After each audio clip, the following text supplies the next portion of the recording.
मारेगाव वार्ता news channel, ताज्या घडामोडी व परिसरातील वार्ता थेट आपल्यापर्यंत। मारेगाव वार्ता। आमची रेती गेली कुठे? पळसकुंड सरपंचासह नागरिकांनी उपसले उपोषणाची हत्यार। आमची रेती कुठे गेली असा महसूल प्रशासनाला प्रश्न विचारत राळेगाव तालुक्यातील मौजा पळसकुंड येथील सरपंच सह गावातील नागरिकांतर्फे साखळी उपोषणाला सुरुवात करण्यात आली आहे। राळेगाव तहसील कार्यालयापुढे पंडाल उभारून पळसकुंड येथील सरपंच व गावातील नागरिक यांनी ठिय्या आंदोलनाला सुरुवात केली आहे। आपल्या देशातील प्रत्येक गरीब नागरिकाला आपल्या हक्काचे घरकुल मिळावे व त्याने सुद्धा पक्क्या घरामध्ये राहावं या उदात्त हेतूने आपल्या देशाचे माननीय पंतप्रधान मोदी साहेब यांच्या महत्वाकांक्षी योजनेतून सध्या देशभरात घरकुल योजना राबवल्या जात आहे। त्याच अनुषंगाने ग्रामीण भागातील नागरिकांसाठी विविध योजनांमार्फत फार मोठ्या संख्येने घरकुले मंजूर करण्यात आली, परंतु मागील जवळपास 3 वर्षापासून रेती घाटांचेच लिलाव न झाल्याने रेतीला सध्या सोन्याचे भाव आल्याचे दिसून येते आणि अशातच घरकुलाची रक्कम कमी असल्यामुळे घरकुल लाभार्थ्यांना घर बांधण्यात आल्यानंतर अडचणींचा सामना करावा लागतो। घर बांधण्यासाठी महत्वाचा विषय म्हणजे रेती, परंतु मागील 3 वर्षापासून रेती घाटाचा लिलाव न झाल्याने घरकुलांचे काम रखडले आहे। त्यामुळे शासनाने सदर बाब लक्षात घेऊन गरीब घरकुल लाभार्थ्यांना 5 ब्रास मोफत रेती वाटप करण्यात येण्याचे जाहीर केले। शासनाच्या निर्देशानुसार सदर रेती वाटपाचे काम महसूल तथा पंचायत विभाग यांच्या संयुक्त विद्यमाने दिनांक 25 मे 2025 पासून सर्व तालुक्यांमध्ये सुरू झालेली आहे।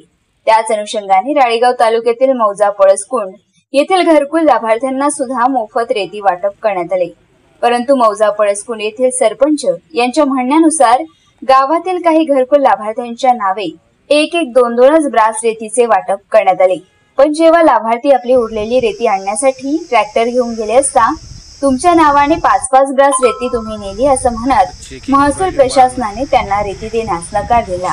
तर पळसकुंड येथील सरपंच वनीश भोसले यांनी संबंधित घाटावरील वितरण करणाऱ्या अधिकाऱ्यांना याबाबत विचारणा केली असता त्यांना तिथून हाकलून देण्यात आले, तर स्थानिक पोलीस प्रशासनाच्या वतीने त्यांना बघून घेण्याची धमकी देण्यात आली।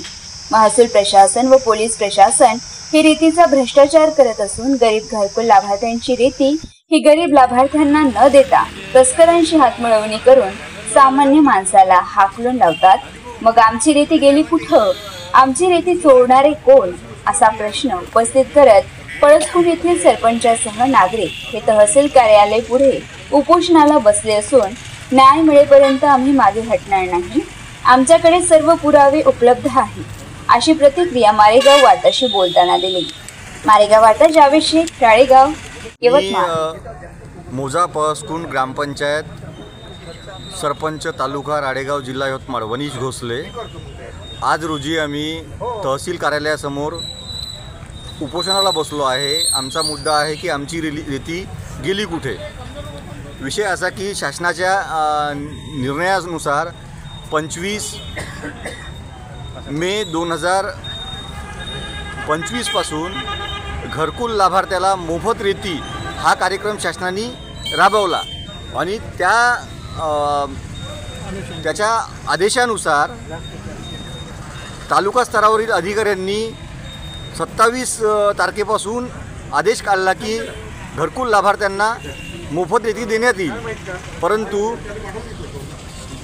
राळेगाव तालुक्यातील महसूल अधिकाऱ्यांनी हे दाखवलं की फक्त राळेगाव तालुक्यामध्ये 2000 ब्रासच रेतीचा स्टॉक आहे, परंतु राळेगाव तालुक्यामध्ये यापूर्वी आज 3 वर्ष झाले की घाटाचा निलाव झाला नाही।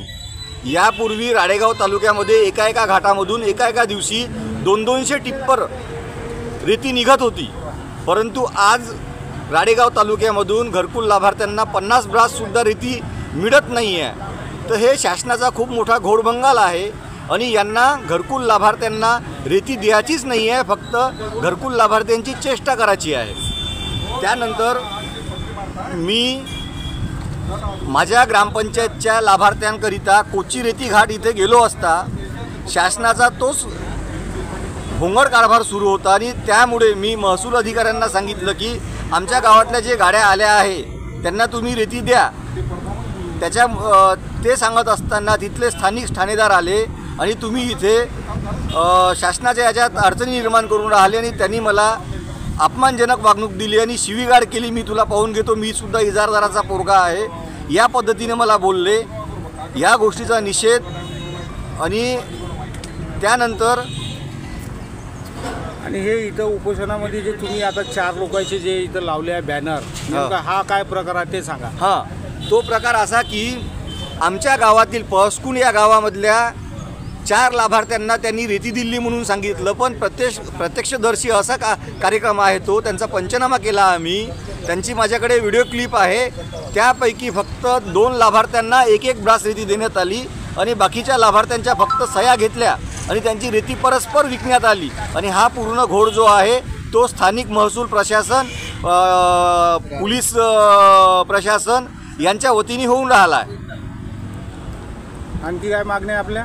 माझ्या मागणी हे आहे की घरकुल लाभार्थ्यांना, जो गरीब घरकुल लाभार्थी आहे, ज्यांची आशा आहे की आज मोदी साहेबांनी घरकुल मंजूर पाहिजे त्यांना घरकुल PMY योजनेमधून मंजूर केले आहे आणि मोठ्या याच्यात जाहिराती होऊन राहिल्या की आम्ही प्रत्येक घरकुल गरजूला घरकुल देऊ, परंतु प्रशासन फक्त आश्वासन देऊन राहिलं आहे आणि त्यांची थट्टा करून त्यांना कुठेही रेती उपलब्ध करून देत नाही आहे, त्यांची फसवणूक करत आहे. म्हणून आम्ही त्यांचा जाहीर निषेध करतो आणि संबंधित या जबाबदार अधिकाऱ्यांवर कायदेशीर कारवाई करावी